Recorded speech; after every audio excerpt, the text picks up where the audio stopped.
अस्सलाम वालेकुम, welcome back. आमुसन Sajid और हम डिस्कस कर रहे थे MTH 302 business mathematics and statistics.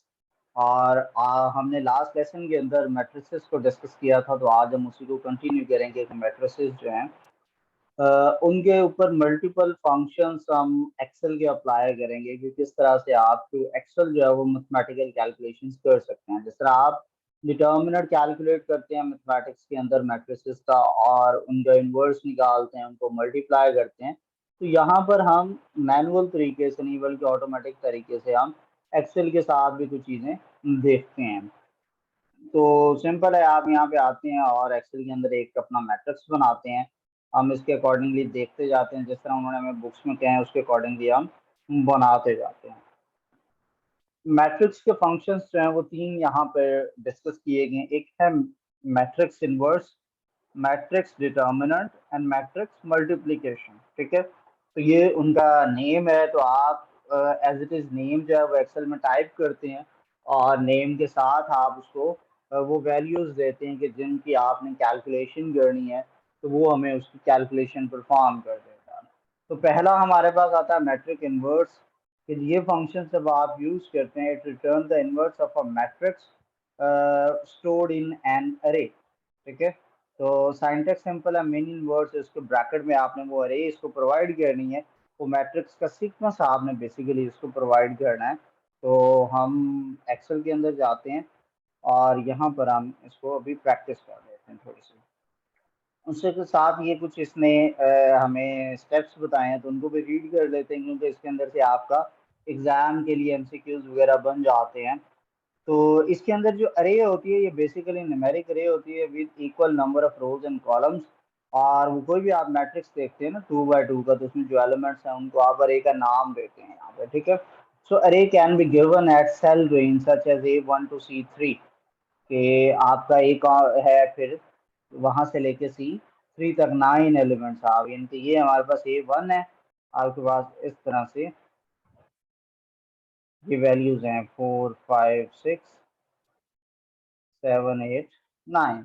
ये हमारे पास है, तो अगर हमने इसका मैट्रिक्स का इनवर्स निकालना तो एम इनवर्स का, आप ये देखिए ये फंक्शन हमारे पास आ गया और इसके अंदर जो है एम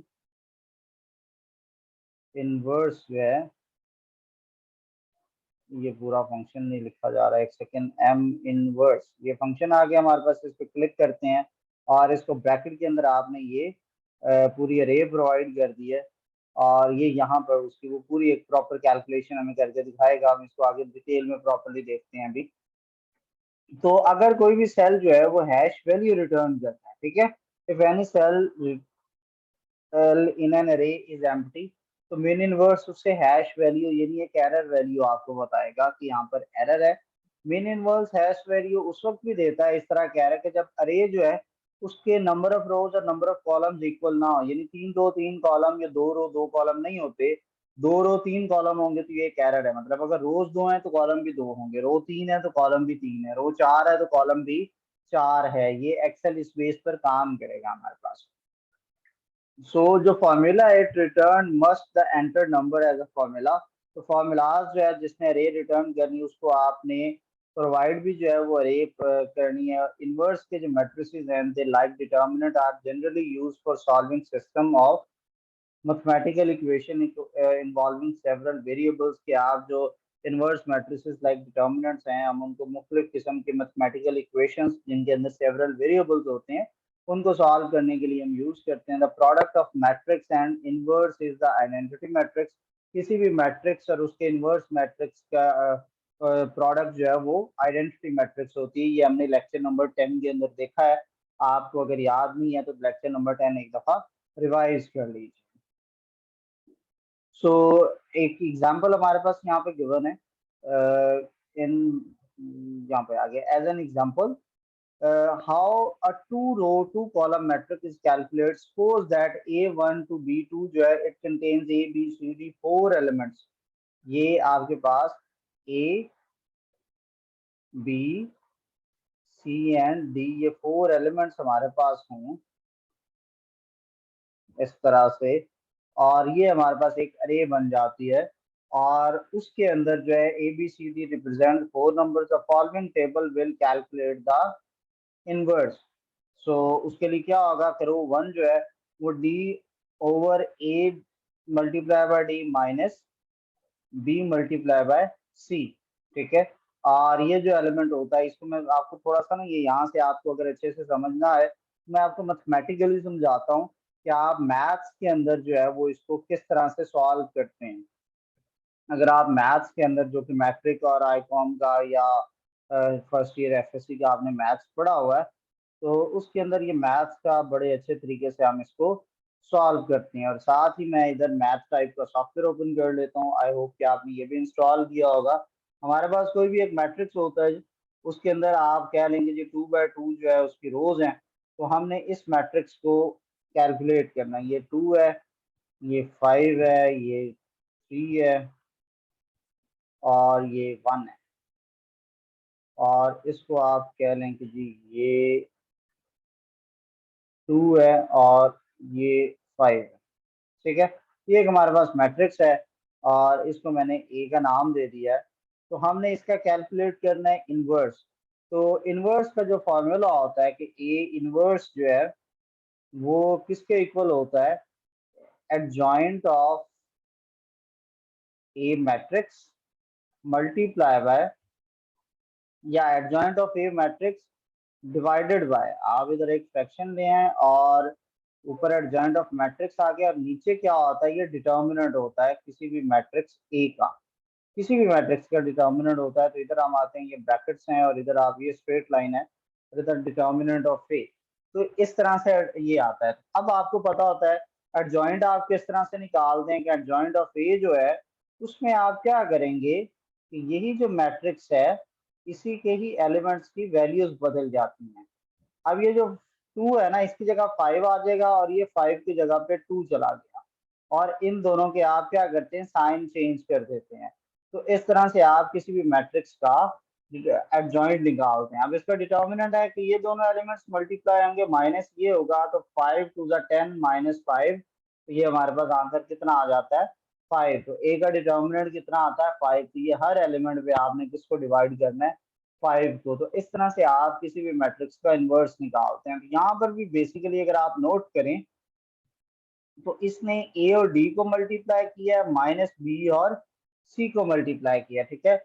और दूसरे नंबर पे इसने ए और बी जो है उन दोनों को इसने आपस में, ए और डी का जो है वो इसने एडजॉइंट ले उसको इनवर्स ले लिया, जो कि एडजॉइंट के अंदर हम करते हैं कि ये जो डाइनर एलिमेंट्स है इसकी आप प्लेस चेंज करते हैं, उसी तरह से इसने इसको से सॉल्व किया है। तो ये आप डायरेक्ट फॉर्मूला भी याद कर सकते हैं और नहीं तो आप ये मैथमेटिकल वे में जिस तरह आपने मैट्रिक इंटर में पढ़ा होता है आप उसके अकॉर्डिंग इसको सॉल्व करना सीखे। So main inverse is calculated with accuracy of approximately 16 digit, यानी इसमें 16 डिजिट एक्यूरेट आंसर हमारे पास आ सकता है, which may lead to a small numeric error when cancellation is not complete। जब उसके अंदर कैंसिलेशन कंप्लीट नहीं करते तो उसमें थोड़ा सा न्यूमेरिक एरर हमारे पास आ जाता है।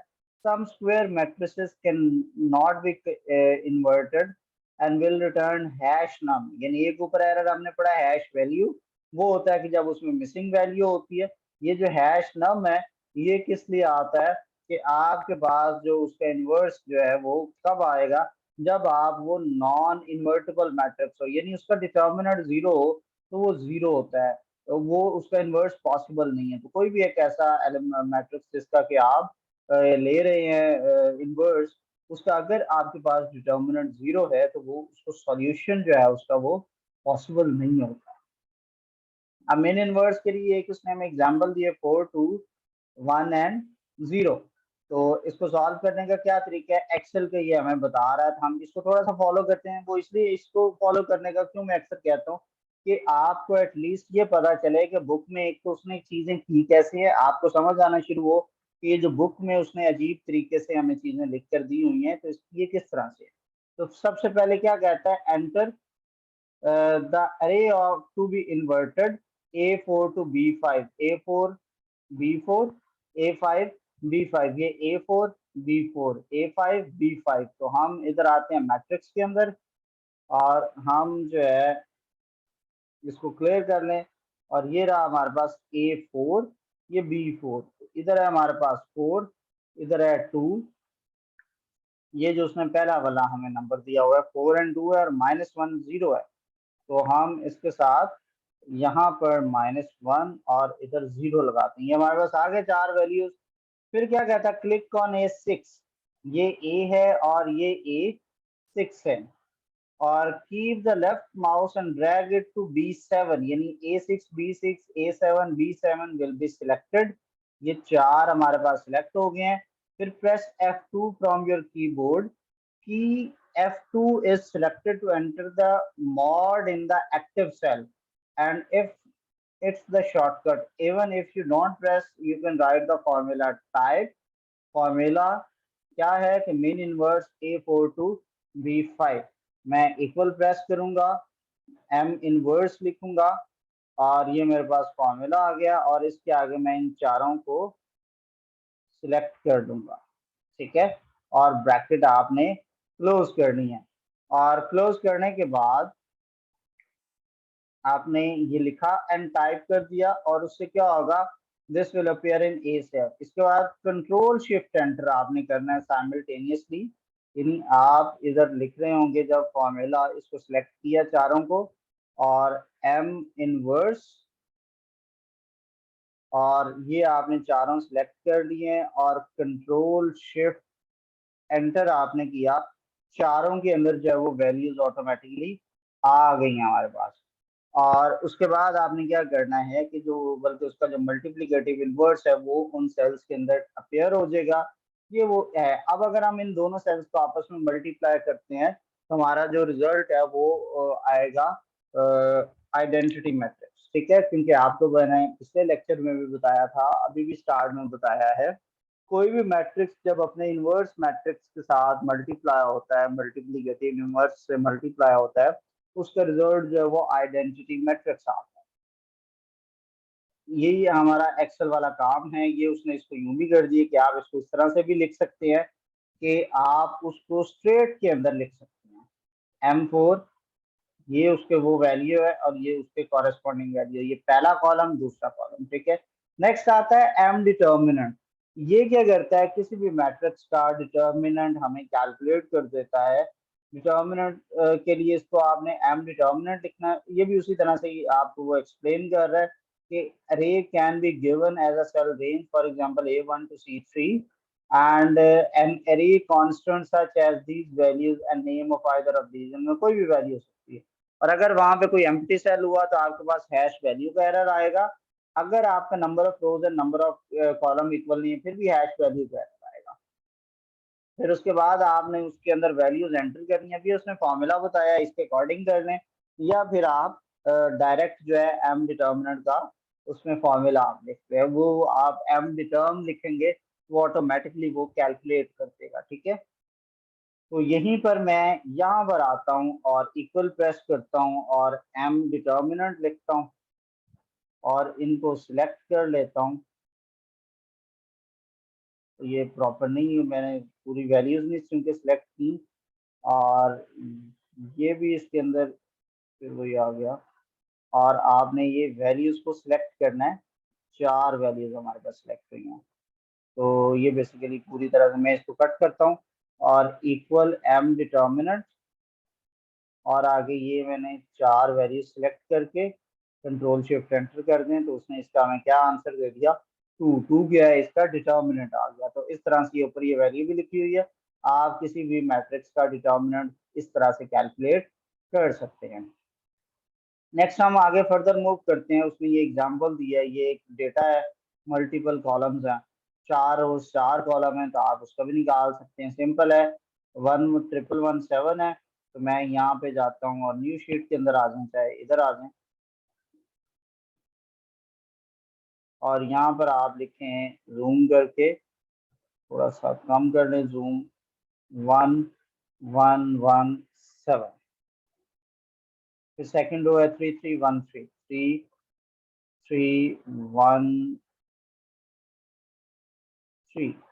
नेक्स्ट रो है हमारे पास 861110, 861110। 10 और फिर है 5 1 0 2 1 0 एंड 2। इस चारों को सिलेक्ट किया, इधर आए कहीं पर भी इक्वल और इधर लिखें एम डिटर्म और इस पे आप जाके तो डबल क्लिक करें और इनको सिलेक्ट करने रोज को एंटर करने, उसने इसका हमें डिटर्मिनेंट निकाल दिया। ये आपका 2 बाय 2 से बड़ा मैट्रिक्स भी हो तो इस तरह से, लेकिन वो स्क्वायर मैट्रिक्स होना चाहिए, सेम रो सेम कॉलम्स।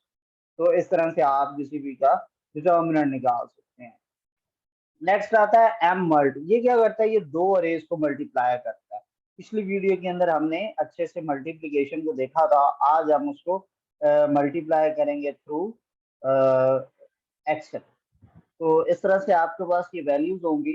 तो आसान से वाले 1372, ये मैं इस सारे को सिलेक्ट कर रहा हूँ और ये पहले ही आके हमारे पास 1732 और दूसरा मैट्रिक्स जो है हमारे पास 2 0 0 एंड 2।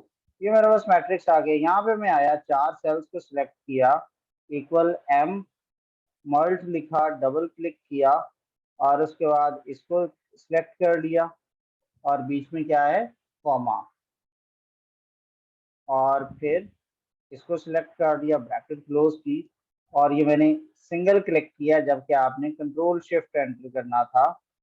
तो इसको आप अगेन आए और ये जो है E2 और वो हो गया और कंट्रोल शिफ्ट एंटर किया हमने, बेसिकली वो सिलेक्शन पूरी नहीं हुई। तो इस सारे को मैं अगेन कॉपी कर लेता हूँ और मैं ज़रा इसको सिलेक्ट करके प्रॉपर आपको, ये चार सेल आपने सिलेक्ट किए इस तरह से, ठीक है, चार सेल सिलेक्ट किए और इधर आपने ये फॉर्मूला लिखा कि equal M M mult, double click और पहले वाला सिलेक्ट करें मैट्रिक्स, कॉमा, दूसरे वाला सिलेक्ट करें मैट्रिक्स और कंट्रोल शिफ्ट एंटर कर दें। फिर वही आ गया हमारा प्रॉपर, वो हम सिलेक्ट नहीं हो, ये अब सिलेक्ट हो गया, इक्वल एम एम, ये खुद ही आ जाएगा मैट्रिक्स मल्ट और इसके बाद आप पहला मैट्रिक्स सिलेक्ट करें, कॉमा, दूसरा मैट्रिक्स सिलेक्ट करें, कंट्रोल शिफ्ट एंटर कर दें। चारों के अंदर ये वैल्यूज आ गई हैं। ये बेसिकली उसने इन दोनों मैट्रिसेस को आपस में मल्टीप्लाई किया और उसका आपको डिटर्मिनेंट दिया। वैसे अगर देखें, ये फर्स्ट रो जो है, ये फर्स्ट मैट्रिक्स की फर्स्ट रो सेकंड मैट्रिक्स के फर्स्ट कॉलम से मल्टीप्लाई होगी ना, तो हम इसी को चेक कर लेते कि आंसर सही आ रहा है। 1 जो है वो 2 से मल्टीप्लाई हुआ, 3 0 से, और आंसर ऐड करेंगे तो बिल्कुल 2 आता है।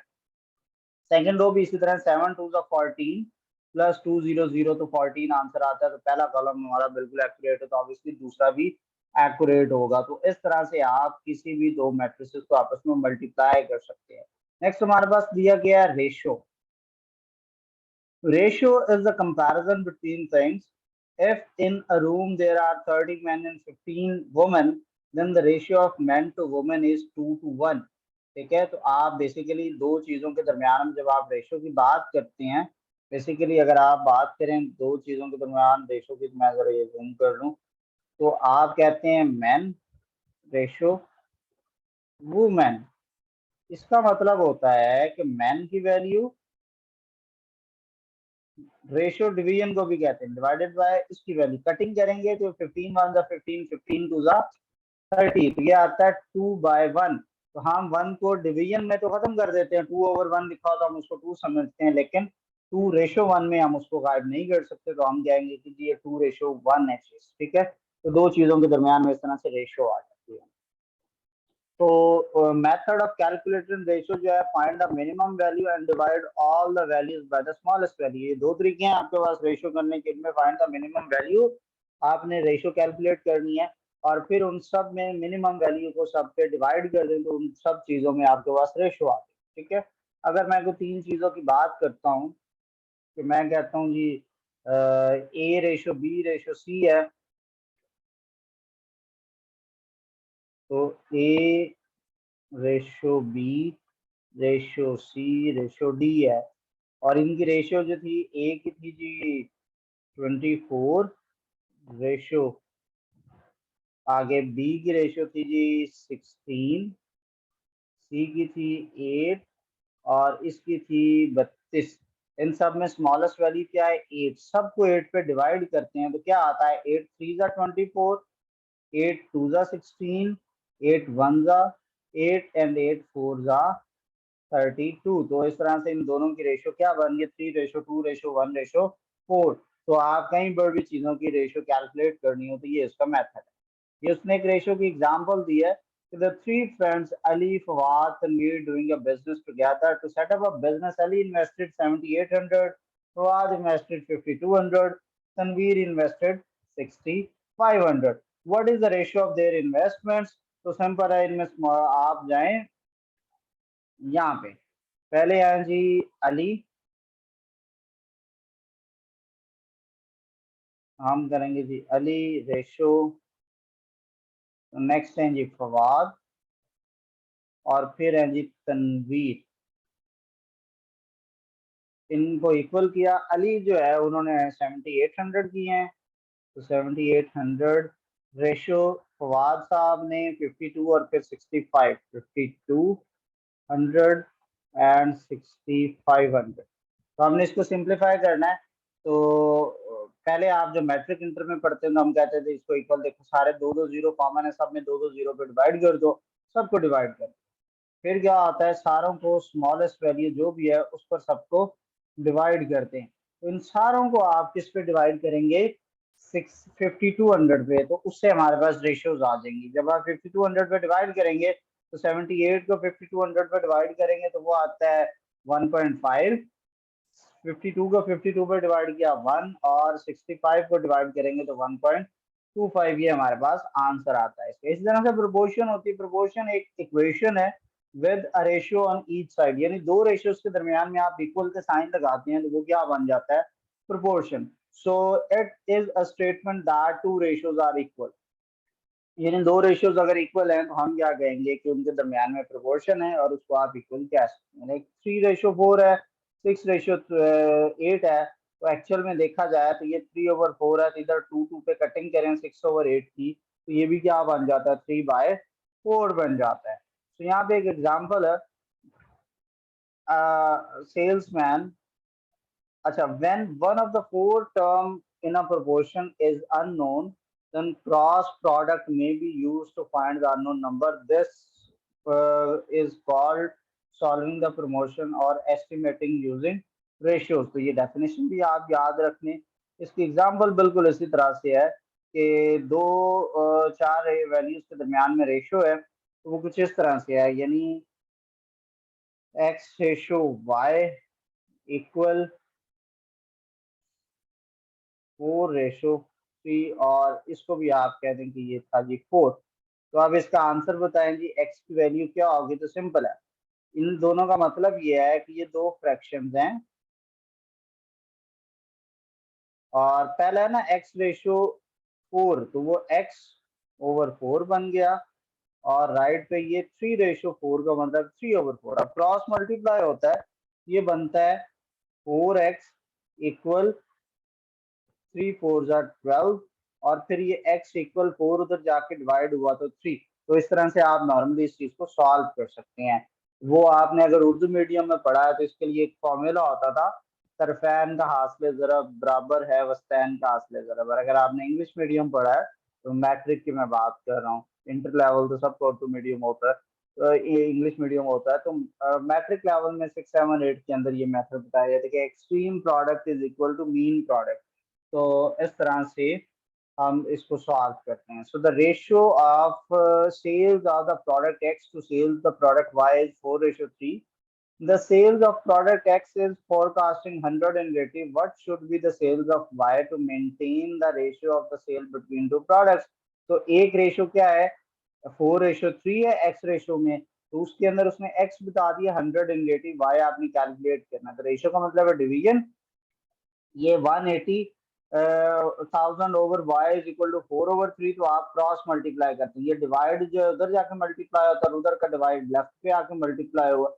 हमने सॉल्व किया तो हमारे पास आ गया y इज इक्वल टू 3500। इसको आप एक्सेल पे सॉल्व करते हैं तो वही आपका सेल्स का अगर आपको याद है मेथड तो फिर आपके लिए सॉल्व करना आसान है, अदरवाइज ये चीज सॉल्व करना थोड़ी सी मुश्किल लगती है आपको। ठीक है, नेक्स्ट ये इसी तरह से एग्जांपल है, इसको ट्राई करें सॉल्व करने की, नहीं तो फिर आपके पास व्हाट्सएप नंबर मेरा मेंशन होता है, आप मेरे यूट्यूब चैनल पे जाते हैं, यहाँ पे ये व्हाट्सएप का बटन लगा हुआ है, अगर आप इस पे क्लिक करते हैं तो आप मुझे डायरेक्टली व्हाट्सएप, इससे डायरेक्टली आपके व्हाट्सएप में मेरा नंबर भी ओपन हो जाएगा और आप मुझे व्हाट्सएप पे मैसेज कर सकते हैं। इसके अलावा अगर आप इंस्टाग्राम यूजर हैं तो या इंस्टाग्राम पे क्लिक करके आप मुझे इंस्टाग्राम पर भी मैसेज कर सकते हैं। तो अगर आपकी कोई भी कंफ्यूजन हुई तो हम उस पर एक दूसरे से इस चीज को डिस्कस कर लेंगे। तो ये था हमारा लेक्चर नंबर 11। नेक्स्ट के अंदर हम लेक्चर नंबर 12 को देखेंगे, इसको थोड़ा सा फर्दर कंटिन्यू करेंगे और मर्चेंडाइजिंग का इंट्रोडक्शन भी उसके अंदर ये हम देखेंगे।